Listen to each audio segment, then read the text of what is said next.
Hey guys, JDS here, and today we'll be looking at the InWin 101. This is my first case review, so please bear with me on this one.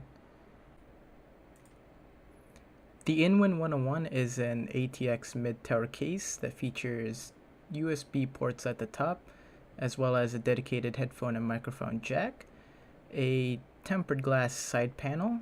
As you can see, it is tinted, a InWin logo at the front that is illuminated blue, and a power button underneath. As you can see, the logo is also RGB if you don't want the blue. At the back we have the intake and nothing else much going on back there. It is held on by a couple of thumb screws located here and further down over there. As you can see, it is a very minimalistic case from InWin. Alright, so as I mentioned before, the side panel is made out of tempered glass. It is held on by two of these push pins. It is very easy to pull off, even with one hand.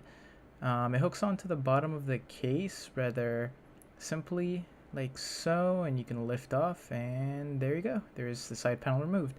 The internals of the case is fairly well laid out. You've got a power supply attic at the top, as well as two 3¼ inch drive bays to the right there.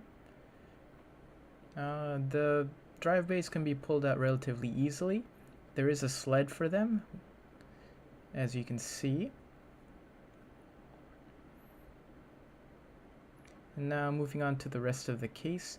We've got a fan plate there, some bottom intake if you so choose to, and an exhaust over at the left.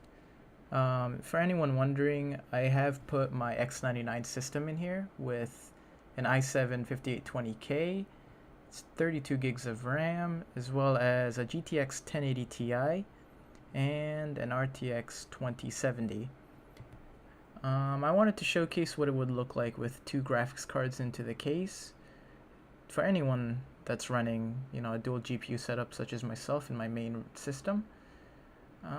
Overall, the internals of the case is very, very simply laid out, just like the rest of the case. One complaint that I do have is these holes here for cable routing, I guess. I do wish that they did have a rubber grommet of some sorts to cover the hole, just to make it a little bit more refined, I would say, a little less cluttered.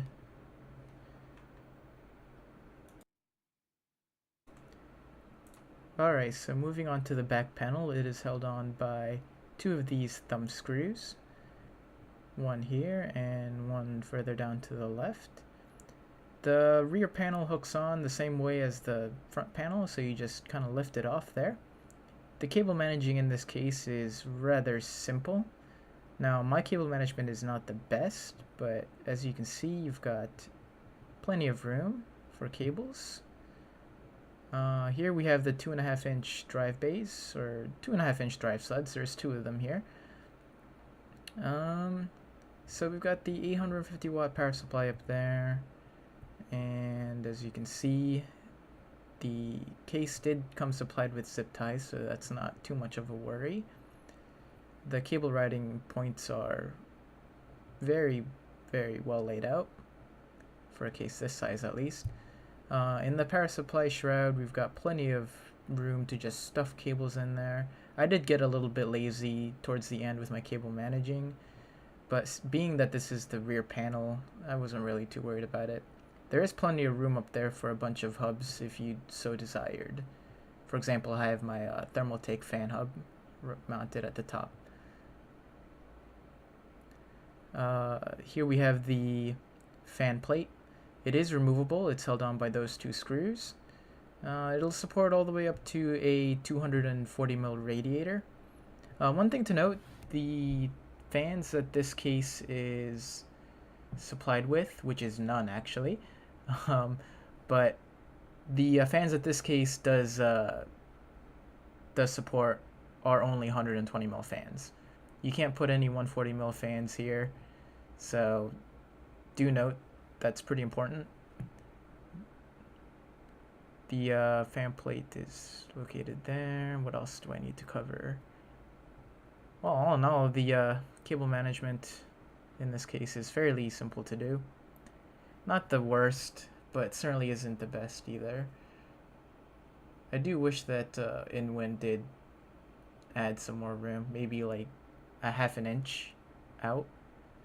That would have been nice.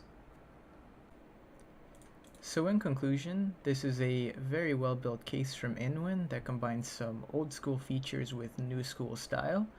I do have a few complaints about the case, such as the cable management room not being quite as much as I had hoped, rubber grommets on the routing holes, as well as maybe a dust filter on the side intake there. But overall, it is a very solid choice. Coming in around $60-$70, it is a very good case. If you guys enjoyed this little mini review, be sure to like and subscribe, and I'll catch you guys next time.